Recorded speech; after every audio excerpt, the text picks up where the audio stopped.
Well, I'm just having a grand old time changing the brakes in this thing. I was grinding pretty good there for a while, so I finally decided to take the wheels off and take a look at it. And yeah, I can see why it was grinding there. No pad left, so I got new pads, but I'm going to need a new rotor. That one's pretty well dug up. And I don't think these had been off in a while because I broke a total of 7 studs taking the wheels off. I broke the first one, then I decided to heat them, and I still broke 6 more. So I'm going to have to go out and grab that rotor and as many lug nuts as I can carry. I have plenty of studs because I have a bunch of wheel bearings laying around that I've replaced. So studs aren't an issue, but I'm running low on lug nuts. So hopefully there's some out there on that other car, and I can steal them and get this thing back on the road. Well, alright, got my rotor off of there. Not the prettiest looking rotor in the world, but it doesn't have the deep gouges in it that the other one does. Plus this one didn't cost 40 bucks like a new one, so we'll take that, we'll use that. And it looks like I did the brakes, rear brakes in this not too long before I parked it.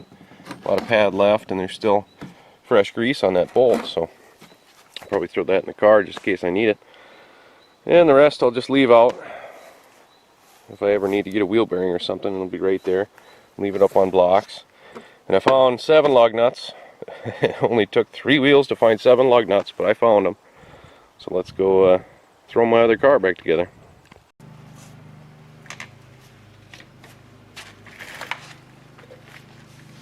Well, I don't want to have this issue where I break studs and have to hammer off the rotor every time, so anti-seize is our best friend. So we are going to slather it on like it's free. And you can put some here so it don't stick to the back.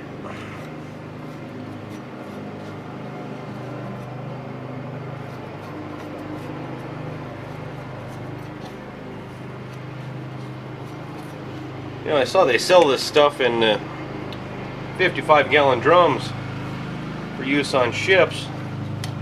I've got half of mine to get one.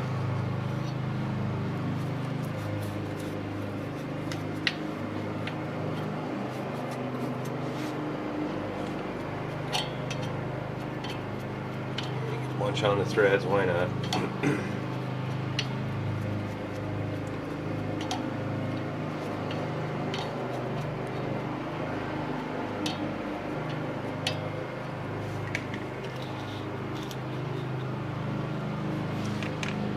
Mariner's Choice says it's good for resistance to water washout, salt water, and all that crap. So let's see if it holds up to Minnesota in the wintertime.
brakes are in. Shouldn't have too much grinding now, hopefully.